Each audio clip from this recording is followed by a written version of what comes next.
Hello, King of Avalon people. This is Scalangon from Kingdom 463, and last night I made to floor 66 on the Forbidden Labyrinth.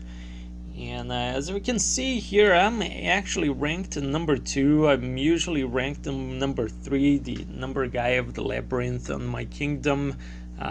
Decided not to get to his usual floor 67 yet this week, but it's still a couple of days to go. He will definitely show up there, and I'm very excited because I am consistently reaching one of the top 3 in the Forbidden Labyrinth in my kingdom. Often I get questions from people from my alliance about how to perform in the labyrinth. So I decided to go a little bit on the things that I do to get where I am here right now. And because I'm not a big spender in the game, I do have different strategies than most people do, and Labyrinth just does have an important role for me, because when I come here on the view rewards, you can see that when you are ranked number 1 or 2 or 3, the first thing that you get is this instant Labyrinth cooldown that makes me go 2 runs in the labyrinth at once. And I also have things like those intensity crystals and a lot of dragon experience, which does help me progress my dragon in the game. So I kind of make this as an important goal for me to perform here. So the first thing that I'm going to go, let's go here and continue exploring. The very first tip that I have here is that I do have the starting point which is this square where I'm here right now. And if you notice in the map, you're going to have squares here that you would be moving as you go. And the important thing is that the guardian of the floor is going to be 6 moves from your starting square. So if you made your 6 moves, you did not achieve the guardian. It's 99.5% of the time you are in the wrong path. So what you have to go is to go back a little bit and then move forward again, and that's going to save you stamina so that you can keep moving forward.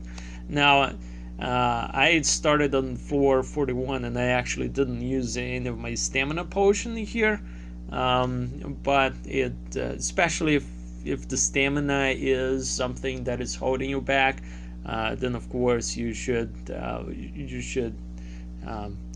be aware of that, so that you're not wasting stamina as you go, so that you can go a lot further.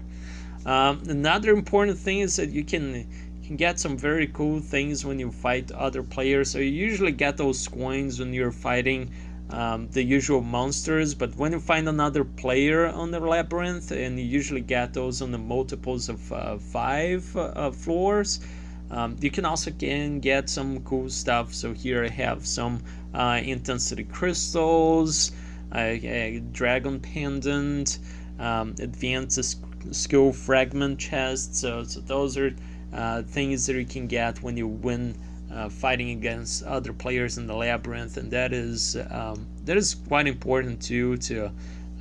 You need like 500 of those for each of the 4 advanced skills to unlock them, and you have to accumulate those over time.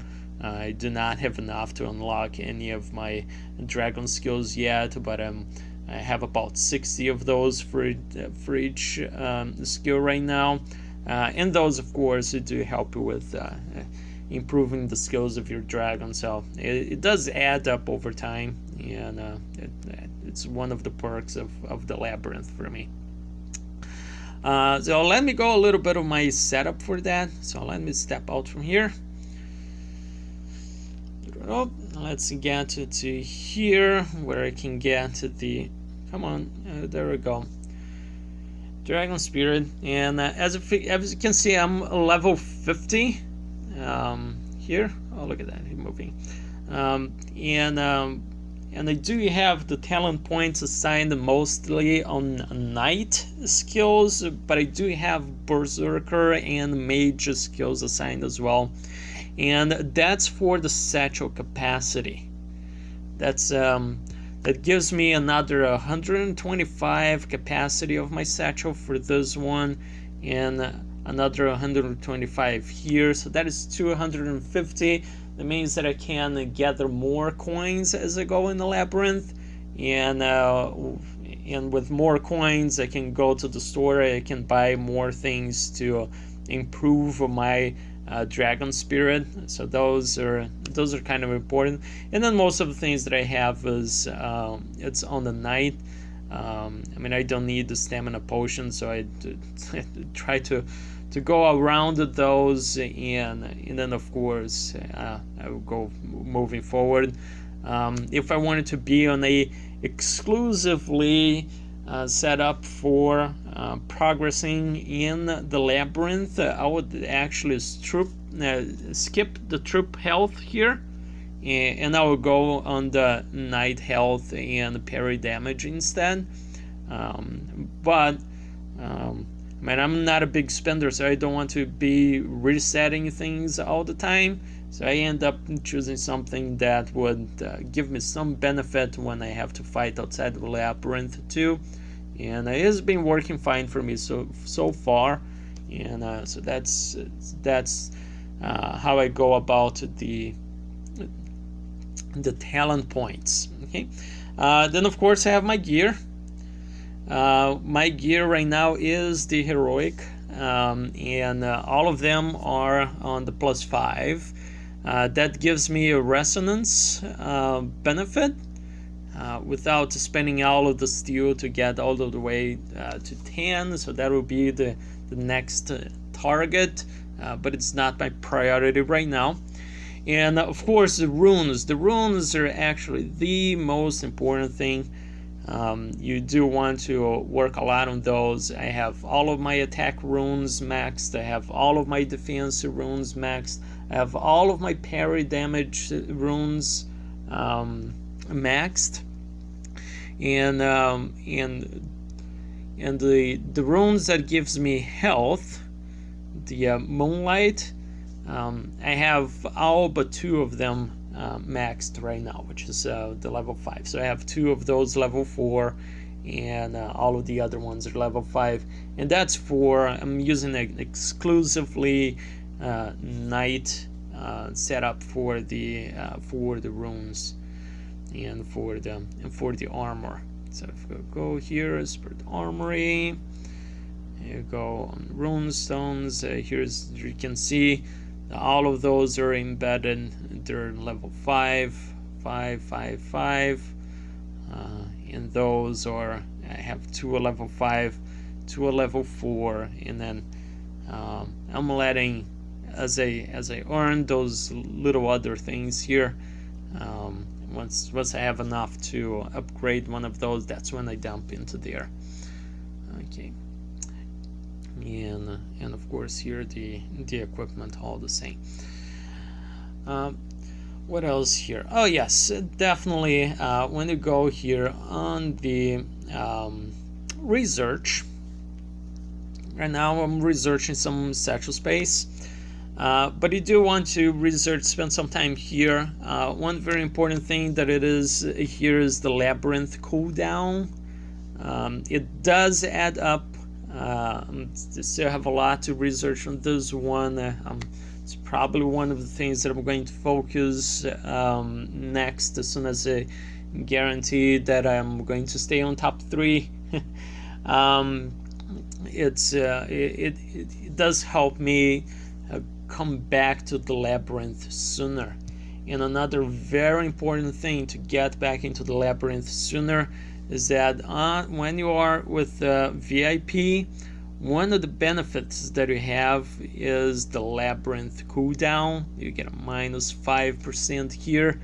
So if I get all the way from the spirit skills plus my research plus what I get from the VIP, it adds up to 25%. It cuts 12 hours, meaning that I can get back into the labyrinth every 1.5 day, as opposed to 2 days, which is the way that we get started with it. So it's a lot faster, and I can get the rewards a lot faster back from it. So that's a very important thing. And you also get additional satchel space. I cannot stress how much important is it to get more satchel capacity, because that's the first thing that fills up, and that is the most constraining bottleneck that you have on the labyrinth if your goal is to go further in there. Now, a lot of people use the labyrinth differently, and that's because when you go here to the Undead Trader, a lot of the things that you get from here, for instance, the experience, you can only get experience for your dragon spirit. If you go to scrolls, you can only get scrolls for your dragon spirit. If you get materials, you can only get materials using for the it's all for your dragon spirit, and the same thing here, runestones only. But you have the option of getting resources, and you have the option of getting, if you bring it further down, those accolades that do help you outside the labyrinth. It gives you army damage, it gives you cavalry damage, it gives you infantry damage, it gives you bowman damage. So those are all things that help you with fighting outside of the labyrinth.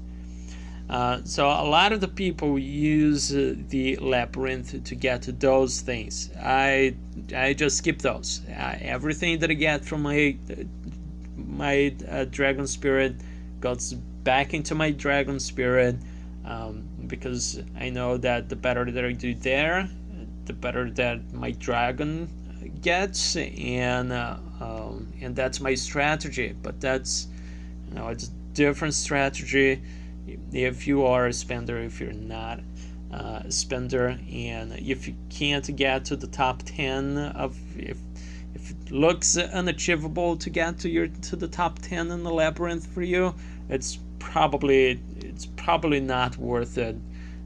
Doing a lot of things just use for the resources and the accolades and they help you outside of the labyrinth. Another very important thing, and that's regarding the dragon spirit gear. This green gear, do not waste your time buying this stuff. You're going to get that with your dragon, and you can embed one rune in each one of them.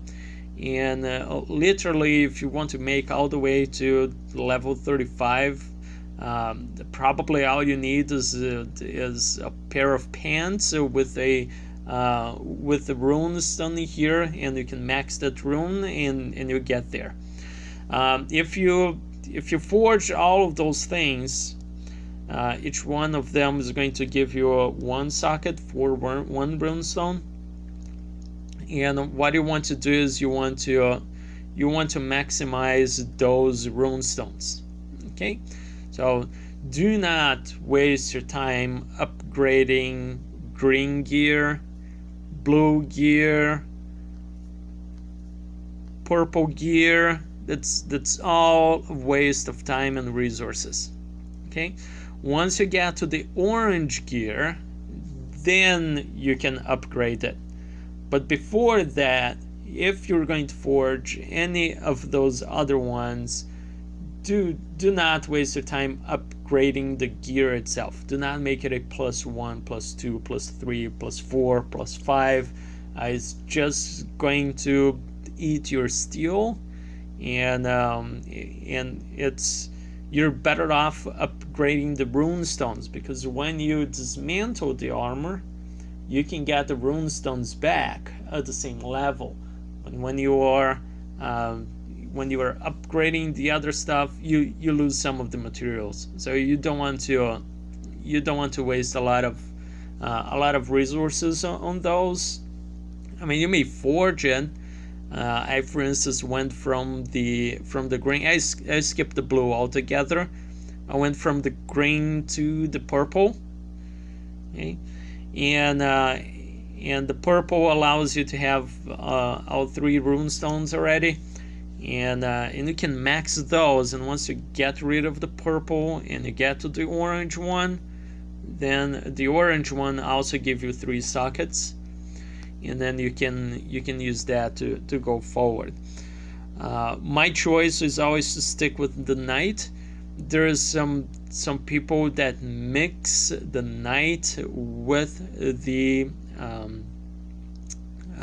the berserker armor, and that's actually quite effective, because when you get to those anger stones, or the red ones that I cannot equip on the knight gear, it does give you a whole lot of damage to your attacks, so that can improve your attack. But I figure out that what works best for me is to have that parry damage and just tank my way through the labyrinth. And a lot of if you're going to choose to go a lot further deep in the labyrinth, I do believe that the knight track is the best one.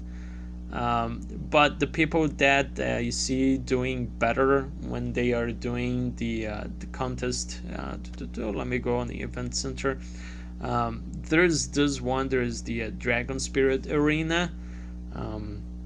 That one, you do get the people that I fight, that I have the hardest time with. Those are the people with the on the mage track, as they can cause you a lot of damage. So let me go here, compare. Oh no, this one has the berserker. This is just someone who's way stronger than me. Let me go here. Oh, I can't go any further than that. Well, but the people that I usually have the hardest time are the people when I'm on the spirit arena. Those are the people who have the mage skills. If you can get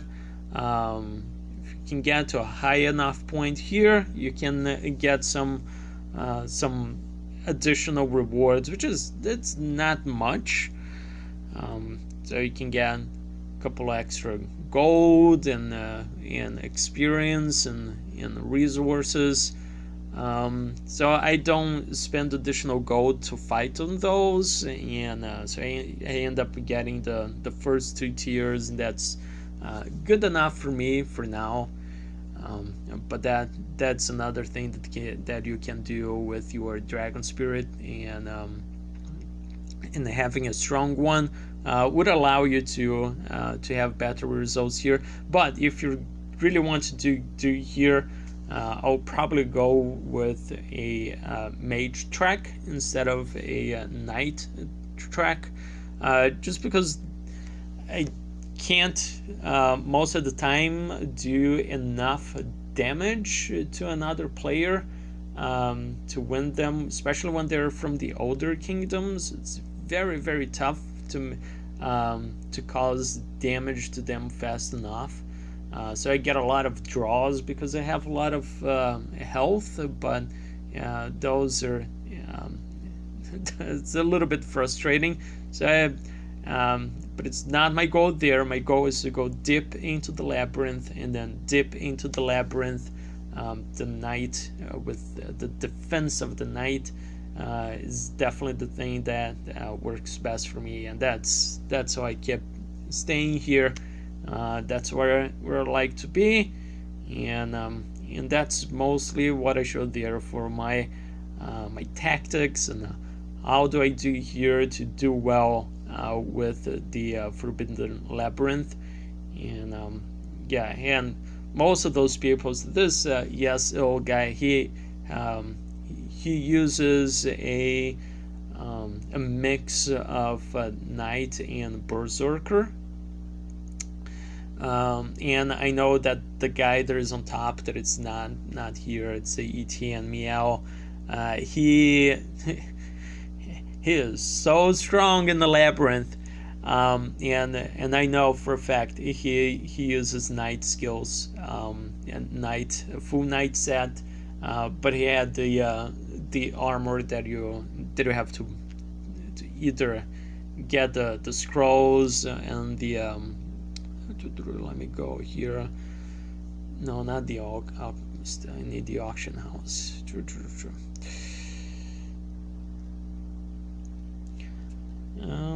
Yeah, so you can, for instance, this Helm of Justice scroll. So that's something that you can buy here. It does require your Dragon Spirit at level 45 or higher.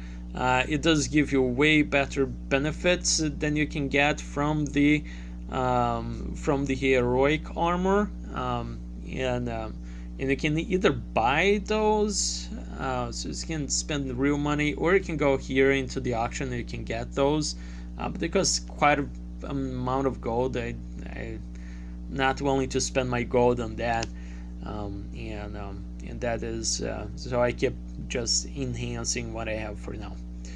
I hope that I think that covers everything. It was I know it's quite a long thing, and it's not that much of a fun video. There is not a whole lot of action, but I did cover pretty much everything that I do here to keep my night going on the labyrinth, and I hope that it was helpful. If you like it, please press the like. You can also subscribe to my channel, and I hope to see you next time. Alright, have fun. Bye-bye.